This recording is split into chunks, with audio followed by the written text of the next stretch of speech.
Thank you guys for the last episode. I hope you watched and you enjoyed the episode. Now we are here again on the new episode of how to start a pig farming. Today we want to talk to us about veterinary management and the breeding management. Now let's give a little recap on the last thing we talked about in our last episode. Our last episode, we talked about pig breeding. We talked about nutrition. So pig breeding, it entails a selection of good breeds and the goals of the farm. What are you buying those breeds for? Are you buying for fattening? Are you buying for breeding? Do you want to be a breeder? Do you want to be a fattener? Now we talk about nutrition. We said that your nutrition is as important as your breed selection. So as you select good breeds for your farm, you should also select balanced diets for every stages of growth of your animals. Yeah, they need to eat balanced diet at every stage of growth. Now, the stage of growth of a lactating sow is so that it's breastfeeding. What they eat is different from what a finisher pig will eat. Also, the food for a piglet, creep feeding, it's also different. You know, the food for a winner, the food for a grower, a finisher, they are all different. Depending on what that animal is doing on your farm and what stage is that animal. So that will determine the kind of food you give them. But in every case, make sure that you are giving a balanced diet.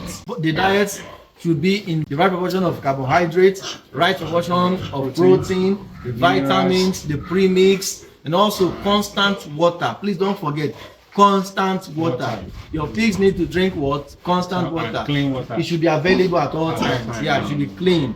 So guys, today we want to talk about health management of your farm. The general fundamental, the health management of your farm. You should include your staff as well, but most importantly, your animals. Now, what is your health management in the farm? It entails the veterinary care. You need to make sure that you consult your veterinary in cases where you know that you need a veterinary. Make sure that you consult a veterinary. You can't do all these things by yourself. Call a veterinary for proper care of your animals.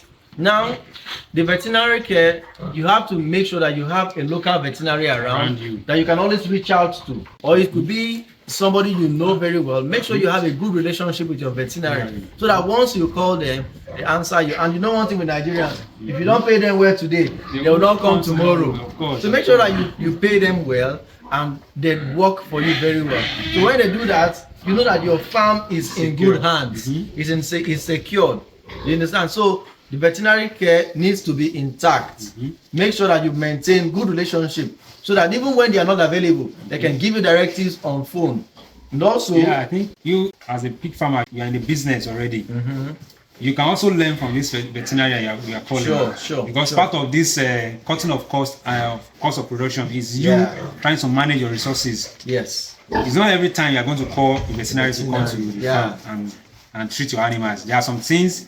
There are some questions you can ask on the veterinary on phone or message and ask, okay, I am encountering this kind of problem on my farm. What should I do? How should I go? So the veterinary can give you directives on what to do. It could be on critical cases that you may even call a veterinary. So just make sure that at all times you are managing your farm very well. The veterinary care needs to be optimal.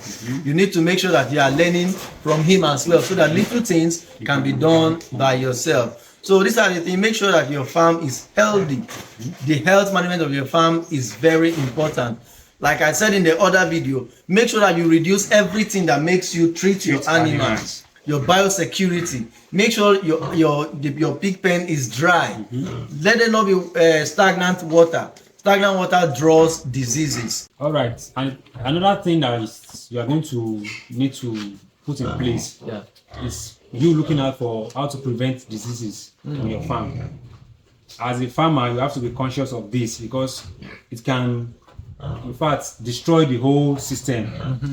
The business you are building can destroy if you don't prevent a disease outbreak like ASF. It's very African deadly. swine fever. It's very deadly. So once it enters your farm, finish everything. It kills all the animals on your farm. So when you put the prevention in place, when you are aware of these are the things I'm supposed to do on the farm, then you can know how to prevent them. Then another thing that works in line with this disease prevention is record keeping. When you keep a good record, on your farm. You know when to vaccinate your animals. Yeah. You know when to give them different vaccinations and injections. Yes, there's always a routine vaccine. Like we can talk about giving iron injection. Iron. Yeah, your iron injection is always third day of giving birth. Also, your deworming.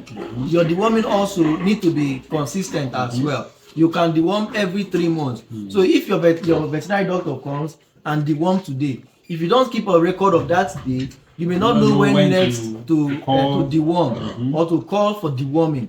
So you have to make sure that you are keeping records of the times you vaccinate, so that you can always know the next time to do another routine vaccination. So it's always on a schedule. We are still going to keep a record of mating of animals. Yeah. When they mate, so that you will know how to calculate when they are going to farrow.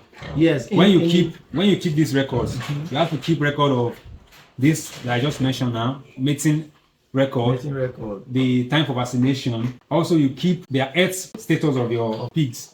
So you have to know them. What's the issue? What's happening to them? Yeah. I'm going to list them and record it, so that you can know when to administer these vaccinations. Yeah. Also, if for a sow that you are preparing to go for crossing, that you want to mate, make sure that the sow is dewormed, the sow is given antibiotics. Now, this is the trick in piggery. Once you do that, be sure that your sow is going to give you not less than 10 piglets. If you deworm the sow before it goes for crossing, also give antibiotics. So it helps you flush the system, so that when the sperm enters, it fertilizes very well, and then no disease that will kill the piglets or the babies easily. So the animal is in safe condition before it's crossed. So the pregnancy period will take you through a safe season. Also, when the animal is pregnant, make sure that it is in a dry environment, a clean environment, to maintain what you have started. So if you do these things, you are sure that your animals are going to give you good results. So that is what it means in piggery. In piggery, if you are having constant reproduction, your business keeps going. So you need to target all these things. This takes us to breeding plan. You know, in piggery, your sow can actually give birth 3 times in a year. It is just the planning. You understand? So from what we said, that your animal need to take this vaccine before you take them for crossing, they also need a form of planning to make sure that in a year, at least your sow can give you 2 times. Okay, let's do the maths. For 3 times, if your sow takes in probably the year before, around October or around November, let's put it October, you are sure that in January, that sow is going to give birth. After a month, let's say in February, in the middle of February, after 6 weeks, you have weaned the piglets. They have become winners. The animal takes some time, like a week or 4 days, and then it goes for crossing again. It takes another 4 months to give birth after crossing. So after crossing, let's say that is in May. It can give birth in May after 4 months. It gives birth in May. Then in June, it feeds the animal, you know, it breastfeeds. Then you wean probably early July. Let's say it takes 6 weeks. 6 weeks. You wean early July. Then in July, probably by mid-July, the animal can take in again. You prepare the animal for crossing. So if it takes in July, take another 4 months, August, September, October, November, it can give birth again. So that is 3 times in a year. But at least make sure that your animals are giving birth 2 times, twice in a year in your farm. That gives you a continuous reproduction, and then you can stay in business. Because if your animal is not giving birth, what are you doing on the farm? The animal is not giving birth, you are just on the farm, you are just doing activity. So make sure that these things are put in place to make sure that your animals are giving birth regularly and they are taking their routine vaccines. Now I want to talk about your environmental management on your farm. Environmental management entails managing waste. Make sure that your feeds are not being wasted. Things are very expensive now in Nigeria. So if you are wasting your feeds, if there's anything on your farm that is being wasted, you know that you are going to be out of business anytime soon. You're already losing. Because if your feeds are being wasted, you are not providing measures to make sure that your feeds are not wasted. You are not providing a feeding drum or a feeder for your animals to eat carefully so that the feeds don't get wasted. It's going to affect the business. So you need to make sure that your animals are eating constantly and they are not wasting your feeds. In line with that, you can also plan on how to manage your waste. All the animal dung that you have on a farm is not wasted. For example, in our farm here, you can see we have a farmland where we plant maize. So on this farmland, we can maximize it and dump this manure on the farm, and it will serve as a fertilizer for your crops. Yeah. So, and these crops too, in turn, you can also use it to feed your animals. So these are the practices that you are going to look at. If you have the space and if you have the resources, it's going to be sure you use it very well. So nothing everything gets wasted. Everything needs to be recycled if it is possible. Recycle everything. Even the waste, the dung, you can sell it as manure. If you have enough, people buy it in bags. So you can sell and still make more money to feed your animals. The dung, you can dump them somewhere, and then people who buy it can come. When they fill their bags, you sell in kgs to them. They buy it. So nothing should be wasted on your farm. Make sure that you have a farmland that you are putting this manure to help grow your crops, and also you can sell the animal dung. Now also, you need to take in consideration the labor of your farm. So let us talk about labor and training. Now, in your farm, you need to know the labor needs of your farm. What kind of laborers do you need? What labor that needs to be done on your farm, and who are these people that needs to do it? So in pig farming, there's need for constant labor job. There's need for cleaning. There's need for constant feeding to make sure that your animals are feeding. It needs of daily care to look around and make sure that your animals are in good health. They are living very well. So make sure that you know the labor needs of your farm. If it is your security, you know the needs that's in your farm that involves security. The need of your farm that involves the cleaning, the feeding, you know, all the general needs of your farm. The labor cost, put that in consideration. Now we need to talk about training as well. All your staffs on the farm, they need to go through training. Of course. You can organize regular training for them, probably every 6 months. Organize training for them. Talk to them. You train, you retrain, you always tell them what to do at different times. Keep them up to date with what is happening outside. Let them know and understand that this is a business and it's run by the owner. So whatever they are doing is the input of that business that will give you your output. So if they are not managing the farm well, if they don't have the ideas, if they don't have the training, they may not perform well. They will mismanage all the resources. They will mismanage your farm. So if they mismanage it, you know that you as the boss or the owner is losing. So make sure that you organize training, or you can pay for training for them to go for trainings to learn about more things about the piggery, the new practices. You need to be improving your farm at all times. Improve your farm. Improve the knowledge of your farm. Also, you are going to look at your markets and sales strategies. All these things that you are putting in place, there are processes.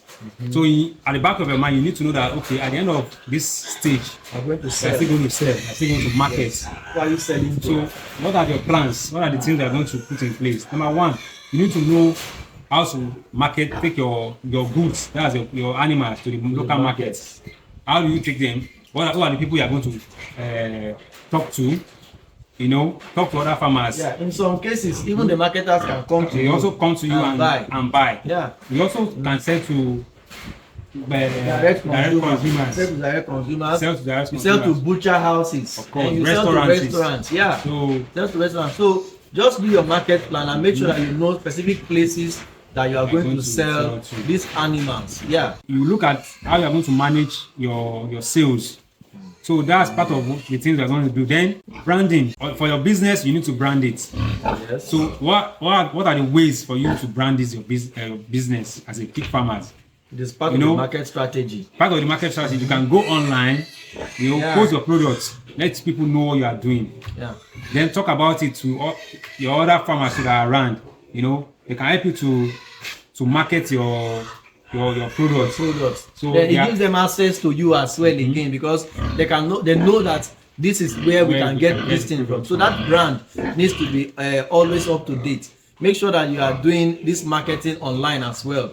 You are also giving them the name of your farm, the brand of your farm, what you produce. You understand? So these are the things that needs to help you in marketing strategy. Now for your finances, make sure that you employ a strategy that will help you manage your finances. Now you know that you are imputing so much into this business. Then how do you manage what you are How do imputing? you track it? How do you track it? Track the input. When you are buying your stocks, you are buying your feeds, all those things, all the inputs, your transportation, your repairs, all those things need to be put in place. And you need to understand how to manage your cost. Manage the cost in the sense that the cost of production is not so much that you may not even break even. Talk more of making profit. So in every form, make sure that you reduce cost. There's something in economy that's called economy of scale. In economy of scale, it means that you have to produce a larger production, so that in that large production, the cost of production is spread around all what you have produced. So when you are selling, you have reduced cost of production. So that's one thing. Then we talk about the legal and compliance. Make sure that your farm is in a location where it does not go against the environmental agency compliance. Make sure that you comply with all rules of environmental agency, because there's a farm I know that went against the environmental agency rules and regulation. So in that case, they have to stop them. They were having their farm in residential area, and then they had to tell them to back up. It's against the rule. So guys, thank you so much for joining us in this episode.